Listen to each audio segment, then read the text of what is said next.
안녕하십니까. 메타버스 위스 인공지능 미래전공 토크 콘서트 진행을 맡고 있는 세종대학교 한창원 교수입니다. 인공지능이 로봇과 결합해서 지능형 로봇의 진화가 이루어지고 있죠. 공상과학 영화에서 나오는 이야기가 아닙니다. 실제로 우리 주위에서 이미 실현되고 있는 이 얘기입니다. 로봇이 노인들의 외로움을 달래주고 있고요. 집안까지 관리하면서 일상생활까지 로봇이 함께하고 있습니다. 자, 로봇과 함께 공생하는 시대가 우리 앞에 와 있는데 우리 학생들은 이 로봇 전공에 대해서 어떤 준비를 하고 어떤 공부를 해야 될지 오늘 함께 이야기 나눠보도록 하겠습니다. 도움 말씀 주실 두 분 소개해드리겠습니다. 강병현 세종공대 지능기전공학부 교수님 나오셨습니다. 그리고 로봇 산업의 다양한 프로젝트를 수행하고 계시는 로봇 전문가 최주면 박사님 나오셨습니다. 반갑습니다. 네, 반갑습니다. 네. 현대자동차 그룹이 최근 로봇 회사 보스턴 다이나믹스를 인수했죠. 사람들이 대부분 의아하게 생각했습니다. 자동차 회사가 왜 로봇을 인수할까? 저도 우주소년 아톰이나 스타워즈의 R2D2 정도로만 로봇을 알고 있는데 이번에 인수한 보스턴 다이나믹스가 2족 로봇, 4족 로봇을 만들고 있는 회사인데요. 자동차 회사가 왜 이런 회사를 M&A를 했을까요? 큰 그림이 기대되는데 강병 교수님 말씀 좀 해주시죠.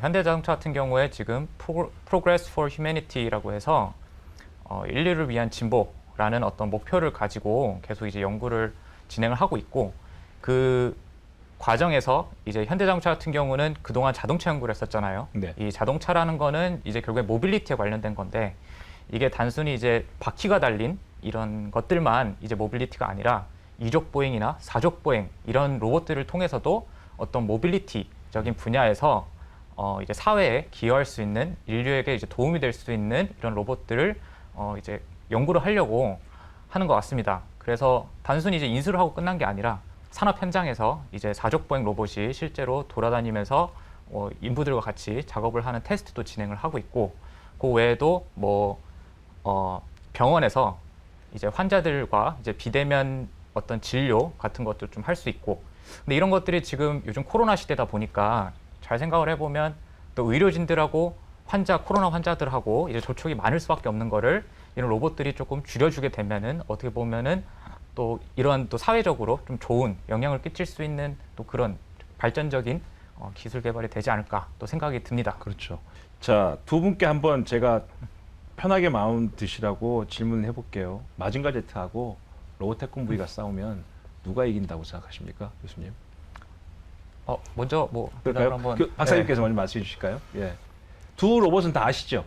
네, 알고는 있습니다. 예, 예. 네, 누가 이긴다고 생각하십니까? 되게 어려운 질문인 것 같습니다. 네.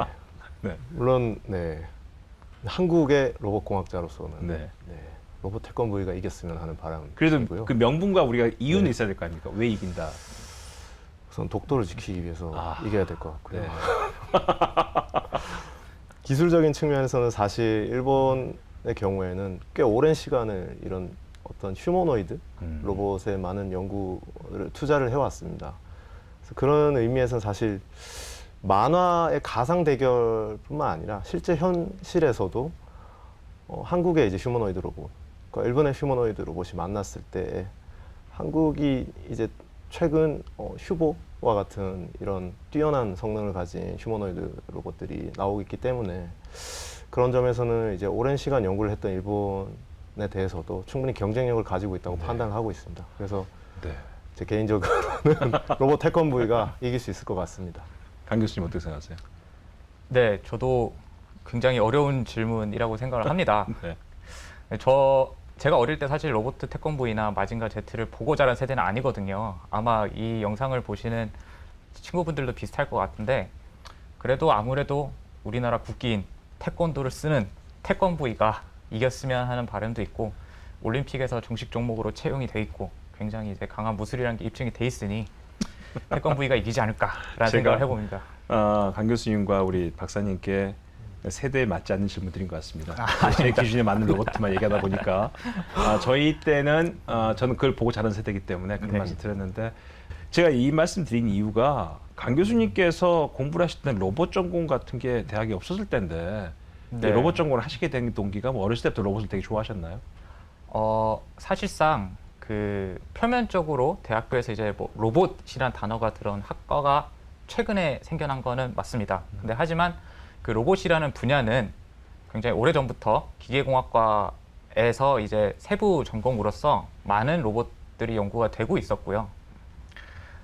저 같은 경우에 어려서부터 뭐 장난감 피규어를 가지고 놀고 이런 것보다 저는 좀 이렇게 만드는 걸 되게 좋아했었거든요. 그래서 어릴 때 우리나라 전통팽이 같은 그런 것도 막 깎아서 만들어서 돌리고 놀기도 하고 활이랑 화살이랑 만들어서 막 쏘고 놀아보기도 하고, 근데 그거 말고도 뭐 과학 상자라든지 뭐 레고라든지 아니면은 뭐 좀 한 사람 반만한 이게 조립형 로봇 막 이런 것들 있잖아요. 그런 것도 어릴 때 한번 해보고 했던 게 되게 재밌었거든요. 그래서 항상 지금도 그렇지만 뭐 옷걸이로 뭐 만들어 보고 이런 걸 되게 좋아하니까 자연스럽게 기계공학과로 이제 진행을 하게 됐고, 진학을 했을 때 학부 연구로 우연치 않게 이제 로봇을 전공하시는 교수님 밑에서 들어가서 이제 좀 연구를 하다 보니, 그때 사실 연구라고 할 수준은 아니고 이제 로봇을 되게 많이 만들어 봤거든요. 여러 다수의 이제 로봇을 만들어 봤는데 되게 재밌더라고요. 이게 직접 쇠도 깎고 조립도 해보고, 그래서 하다 보니까 이게 되게 적성에 잘 맞는 것 같다.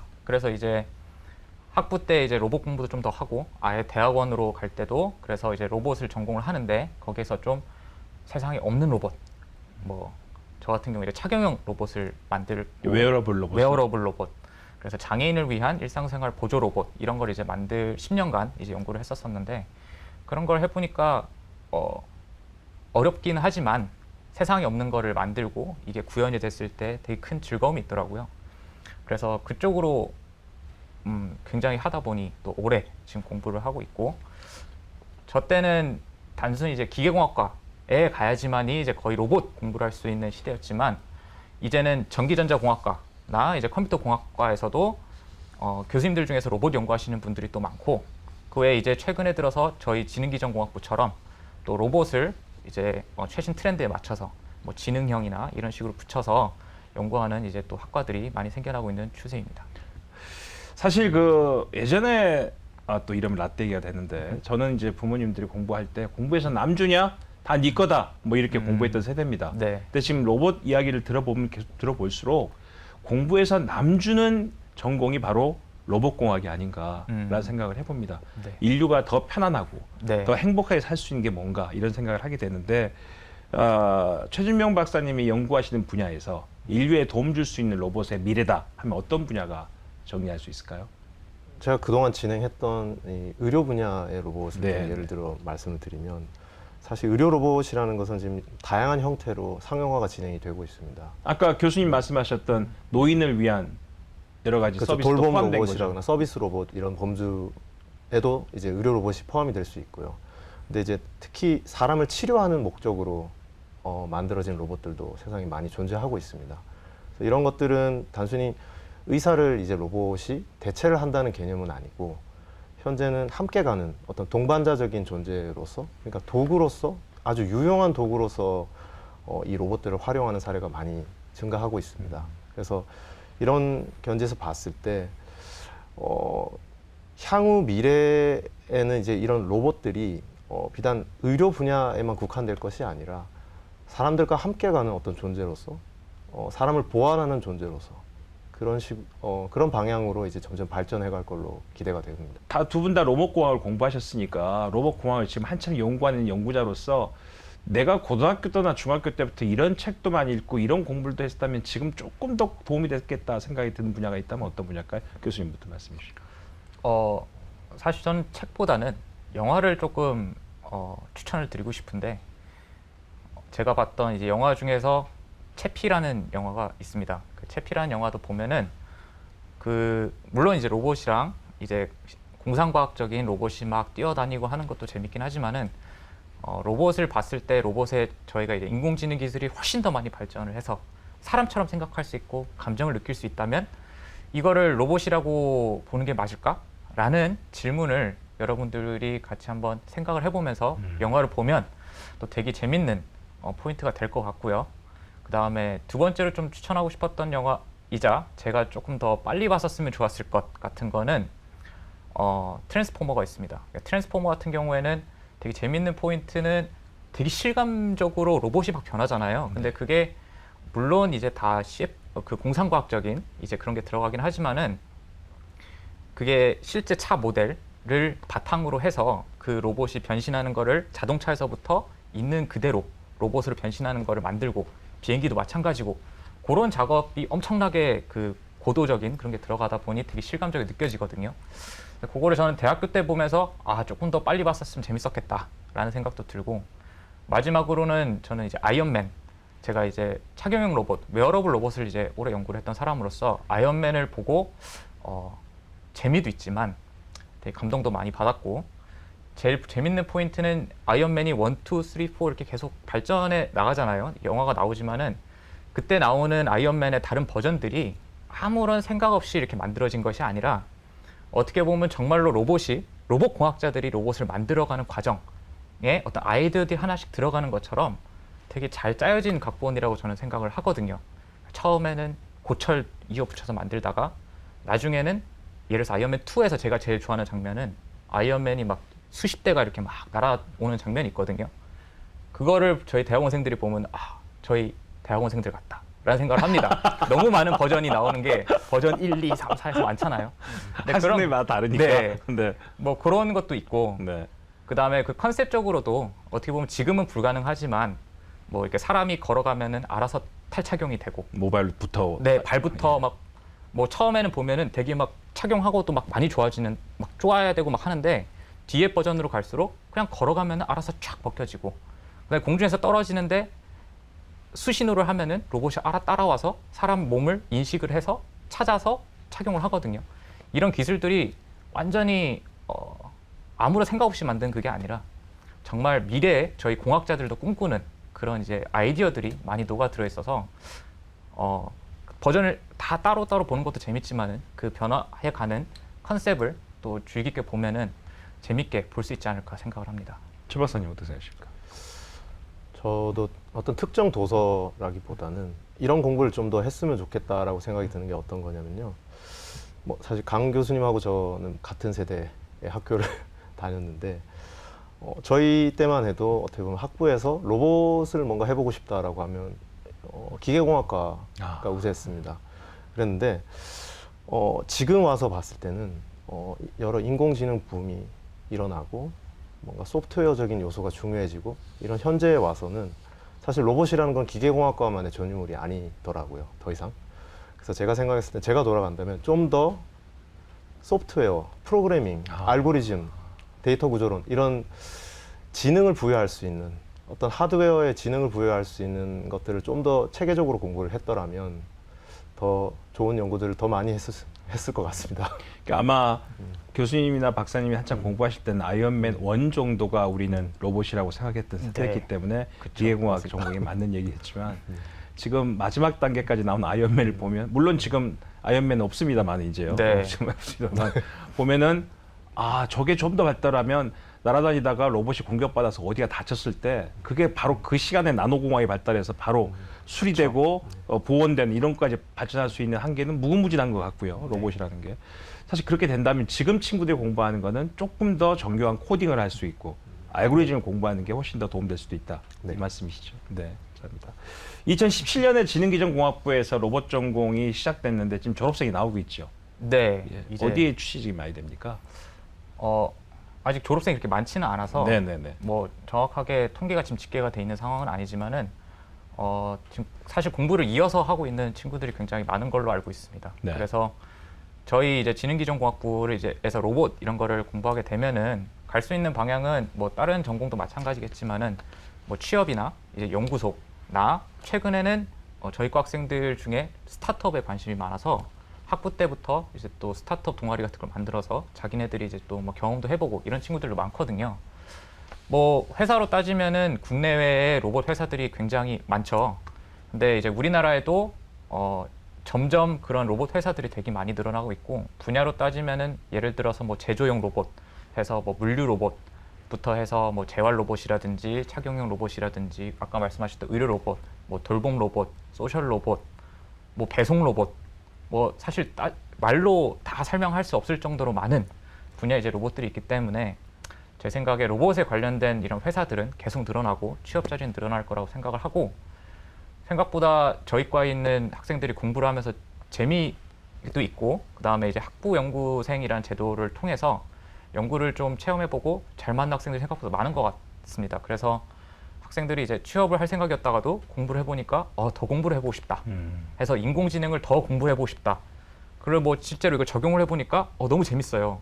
뭐 이런 것도 할 수 있지 않을까요? 막 이런 얘기를 하면서 그럼 일단은 대학원에 가서 공부를 조금 더 해야겠다 해서 자기는 그냥 회사 가서 일을 하는 게 아니라 연구 쪽으로 계속 가고 싶다. 이런 친구들이 또 많이 늘어나고 있는 추세입니다. 그러니까 어떻게 본다면 로봇을 직접 만들고 지금 말씀하시는 배송 로봇이든 케어 로봇이든 다양한 분야의 로봇을 직접 만드는 스타트업도 중요하겠지만 네. 그 모든 분야의 로봇에 들어가는 기초 기술이나 기초 소프트웨어를 개발해서 다 여러 분야의 로봇에 도움 줄 수 있는 스타트업도 가능하다. 그렇죠. 그 외에도 사실 아까 최준명 박사님께서도 말씀하셨지만은 소프트웨어와 관련된 저희 학과에서는 이제 코딩 수업도 1학년 때부터 체계적으로 이제 진행을 하고 그 외에도 앱 개발이라든지 웹 프로그래밍이라든지 아니면 뭐 기계전자 프로그래밍이라든지 뭐 이런 수업들을 많이 하다 보니까 학생들이 꼭 로봇과 관련된 회사뿐만이 아니어도 이제 로봇에 들어갈 예를 들어 소프트웨어 회사 이런 것들도 있거든요. 그래서 프로그래밍하는 회사 쪽에 이렇게 또 관심을 가지고 있는 친구들도 많이 있습니다. 데스카우서브가 만들었던 우주소년 아톰, 이게 원제는 철환 아톰입니다. 일본 말로는 철환 아톰의 제1권 1장에 로봇 헌장이 등장합니다. 로봇 헌장.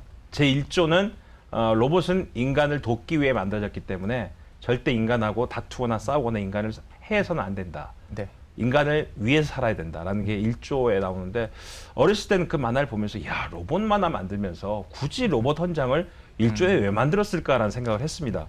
근데 이제 요즘 보니까 와 대단하다.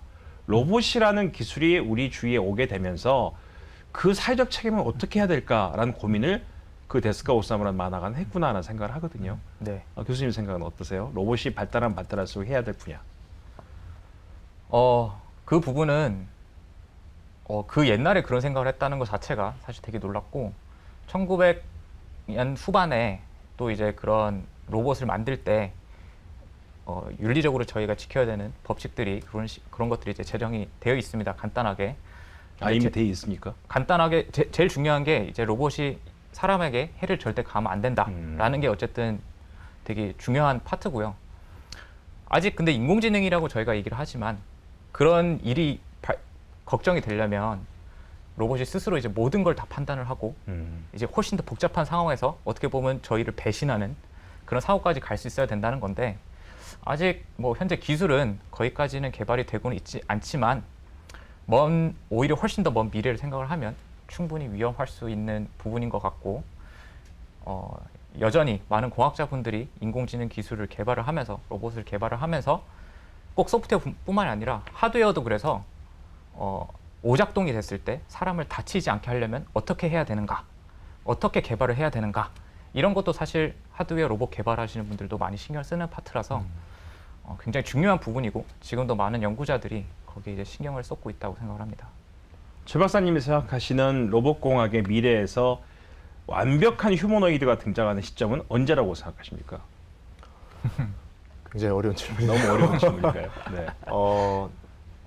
휴머노이드 로봇은 제가 아까 말씀드렸듯이 생각보다 꽤 오랫동안 개발이 진행되어 왔고 지금도 많이 연구가 진행이 되고 있습니다. 그리고 또 얼마 전에는 이제 테슬라 전기차만 하는 줄 알았더니 이제 테슬라가 휴머노이드 로봇도 하겠다고 발표를 했었죠. 근데 기존에 이제 그 하드웨어에 관해서는 30년, 40년 이상 휴머노이드 로봇이 개발된 만큼 꽤 많은 노하우들이 쌓여 있는 걸로 알고 있습니다. 그렇지만 제가 아까 말씀드렸듯이 소프트웨어 측면에서는 인간이 가진 어떤 인지, 복잡한 인지, 행동, 감각 이런 것들을 완벽하게 모사할 수 있는 방법이 그동안은 없었다고 판단이 되고요. 그런 것들을 이제 돌파할 수 있는 돌파구를 연 기술이 이제 인공지능이 되지 않을까. 여러 가지 기술이 있을 수 있지만 인공지능도 그 중에 그 복잡성을 다룰 수 있는 기술 중에 하나가 될 걸로 전망을 하고 있습니다. 그래서 미래에는 어느 시점이라고 조금 말씀드릴 수는 없지만 이런 함을 다룰 수 있는 기술들이 계속 발전해 나간다면 로봇도 저절로 인간에 근접하게 되는 날이 오지 않을까 생각합니다. 지금 인공지능 전공을 선택한 학생들이 사회에 나가서 그런 기술이 만들어질 때까지 할 수 있는 일들이 충분히 많다. 맞습니다. 그렇게 이해하면 되겠습니까? 네. 예. 그 많은 미래학자 분들은 몇 년도에 인공지능이 어떻게 될 것이다 이런 전망들을 많이들 하시지 네. 않습니까? 근데 엔지니어로서 그런 이제 발언들을 들었을 때 어떤 느낌이냐면 결국 그동안 누군가 계속 노력을 해야 되는 거거든요. 그렇죠. 네. 맞습니다. 이것은 어떤 경향이 아니라 네. 이 집단으로 이 수많은 엔지니어들의 피와 땀이 이제 거기 녹아 들어가서 결국은 이뤄낼 수 있는 거기 때문에 물론 많은 변수가 있지만 이 추세라면 충분히 가까운 미래에도 가능할 수도 있고요. 뭐 어떻게 하느냐에 따라 그것이 좀 더 먼 미래가 될 수도 있고 아까 말씀하신 윤리적인 부분도 함께 해결해 나가야 되는 숙제이기 때문에 그렇죠. 우리가 지금 만나고 있는 로봇 진화에 대한 소소한 뉴스가 그런 엔지니어들의 노력의 일환이 아닐까 그런 생각을 네. 해봅니다. 네. 마지막으로 우리 강 교수님께서 세종공대 로봇 전공을 하러 온 친구들을 위해서 이런 학생들이 좀 많이 왔으면 좋겠다. 마지막 한 말씀 부탁드리겠습니다. 네, 저희 지능기전공학부에서는 단순히 이제 로봇 관련된 이제 수업을 뭐 동력학이라든지 뭐 제어라든지 로봇공학, 다이나믹 시스템 모델링 등등 수업을 여는 것뿐만이 아니라 학부 때도 인공지능과 관련된 기계학습이라든지 아니면은 뭐 딥러닝 아니면은 뭐 영상 처리 뭐 이런 것들도 저희가 수업을 하고 있고요. 이거 외에도 사실 로봇이라는 건 로봇과 AI 이게 다가 아니거든요. 그렇죠. 통신, 센서, 뭐 반도체 이런 것들도 저희 학과에서 수업을 개최를 하고 있고 무엇보다 중요한 거는 이론에서 끝나는 게 아니라 학생들이 직접 체험할 수 있고 실습할 수 있는 실습 수업들도 저희가 하고 있고 뭐 캐스톤 디자인이라든지 아니면 동아리 활동으로도 지금도 굉장히 많은 학부생들이 다양한 동아리를 만들고 스타트업도 체험하고 하면서 경험을 많이 쌓고 있거든요. 제 생각에는 로봇을 공부하는 거는 단순히 이론이 다가 아니라 그런 경험들이 쌓이는 게 정말 중요하다고 생각을 하고 저희 학교에서는 이런 활동들도 되게 활발히 진행이 되고 있고 학교 차원에서도 다양한 대회를 개최를 하면서 학생들이 이런 것들을 많이 경험할 수 있는 플랫폼을 위해 교수님들하고 학교에서 노력을 많이 하니까 오시면은 정말 좋은 지능형 로봇, 지능형 뭐 사물 인터넷, 웨어러블 로봇 이런 것들을 사람과 로봇이 공존하는 그런 연구들을 공부들을 할 수 있는 곳이라고 생각을 하기 때문에 누구든 관심 있는 친구들은 와서 배워서 좋은 로봇공학자로 저희가 만들어드리고 싶습니다. 감사합니다. 오늘은 로봇에 대한 이야기를 해봤습니다. 로봇 전공에 대해서 자세한 이야기 해주신 두 분께 감사드리면서 마지막 인사드리겠습니다. 세종공대 지능기전공학부의 강병훈 교수님, 그다음에 로봇 전문가 최준명 박사님 두 분 함께했습니다. 감사합니다. 네, 감사합니다. 감사합니다. 메타버스 vs 인공지능, 세종공대와 한컴그룹 그리고 매일경제TV가 함께하고 있습니다. 오늘은 그 6번째 시간으로 로봇 전공에 대해서 함께 이야기 나눠봤습니다. 자, 다음 시간은 마지막 시간입니다. 메타버스에 대해서 여러분과 함께 이야기 나눠보겠습니다. 다음 시간에 뵙겠습니다. 감사합니다.